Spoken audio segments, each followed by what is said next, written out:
Welcome back, guys, to another brand new Crypto TV episode. In today's video, we're going to be looking at Litecoin, Bitcoin, Ethereum, as well as XRP to US dollar. We're also going to be looking at the current coin market cap, as well as an article posted by Cointelegraph in regards to the Feds printing more money than Bitcoin's entire coin market cap.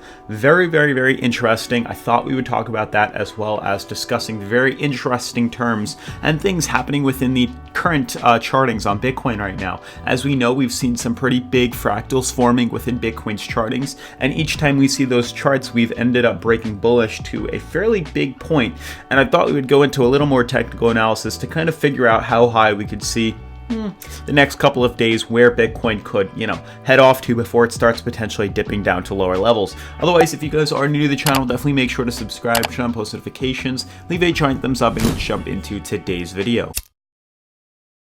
So as you guys can see, I want to start off with Bitcoin's chart, and then we'll jump into Litecoin, the article, as well as the current coin market cap. But as you guys can see, some very interesting things are happening right now in regards to Bitcoin's technical analysis. So if you guys check out my YouTube channel, you will notice a couple of things of interest right here. So if I slide onto my channel, you'll notice right here that yesterday we made a video, or 2 days ago we made a video, saying there's a Litecoin or Bitcoin mystery pattern that's coming onto the chart. Notice that this are fractals that we've been tracking. Then notice yesterday's video, we had one of these fractals, the most recent one, break bullish and start to head up, which is why I titled it Bitcoin Breakout Confirmed. So if we now check out what exactly is happening within Bitcoin, you'll notice a very interesting pattern that we've been charting for quite some time now. So to give you guys a little bit of history, you'll notice that each time we trend downwards, we break bullish, come towards the end of here, break downwards, trend upwards,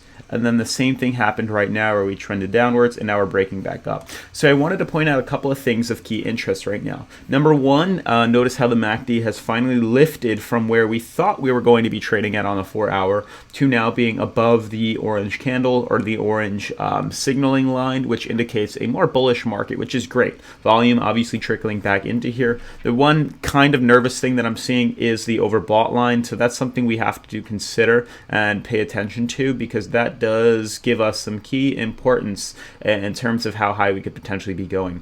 So otherwise, jumping into the technical analysis, I want to point out a couple of things here. So notice how with most of these breakouts, we start to see some consolidation before we break higher. That's what I wanted to point out to you guys. Whether this is a breakout that we're seeing or whether this is another fractal, I just want to point out we have this breakout right after this fractal. We have another fractal here. I believe some people are probably going to consider this to be some sort of downtrend like this, more than a means of consolidation right here. So let's consider this to be a fractal. How high could we potentially be lifting to in the near future? So notice a couple of things. One being that every time we break up, we seem to open a percentage leap. This is about 8.75. We have another one right here, which is about 9.6. And now we're looking for a second one. But notice how each one of these tends to be a little bit bigger than the rest, and each one tends to be a little bit longer than the rest. So we're trying to figure out where this one can go to. This is our main point to consider right here. Obviously, we're all very happy and excited that we broke bullish and we shot up, but here's some concerns and figuring out how high we could potentially be going. Notice one interesting thing. We're on the 4-hour right now, and the RSI is topping off at being overbought. This is not necessarily a good thing, mainly because you'll notice in the past when we've hit overbought before, we tend to consolidate and then fall lower. Now notice we didn't have that over here, which is why we were able to move higher. But each time in the past we had this consolidation, it brought us lower, now we blasted up. So there's a chance that what we could see right now, it could be something similar to what we've seen in the past, like this right here. Could be very similar to what we see right now. We could see that same consolidation, very similar, before we potentially head up higher.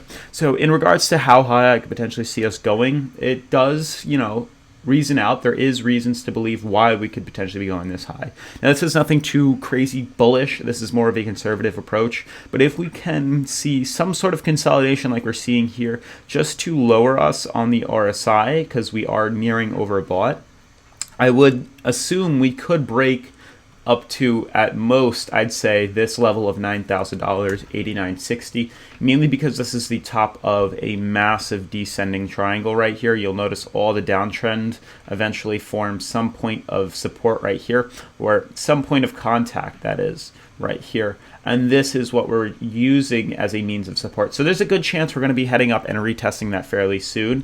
We did confirm the breakout bullish. Now we're merely waiting on to two things. We need to see one of two things. One, if we can close today's candle or a candle eventually above the red band and start using these high-low middle moving averages as a means of support instead of a resistance that we're using right now. You'll notice we cannot break through here. This isn't necessarily a bad thing, but we're waiting for that confirmation above this high-low MMA. Trading above here could eventually lead us into breaking up to higher levels. Whoa, did not mean to draw that.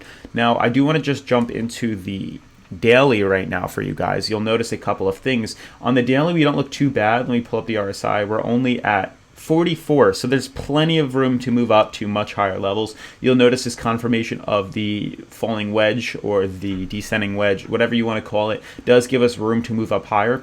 And you'll also consider that it looks like we may want to start climbing back up to our high-low middle moving averages, which on the daily is neck and neck with this downtrend. So if things do trade sideways and do move in the proper direction, we could see a very easy move up to about $9,100. This percentage gain would be around 14%, which isn't really that unreasonable considering each of these breakouts, which I'll show you right now, is about the same. So notice this percentage leap from here to here is 8. The one right after that, we'll count this whole thing, is about 11. So to see a 14% gain isn't necessarily unreasonable. It might be a little bit more if I drop this, maybe 16.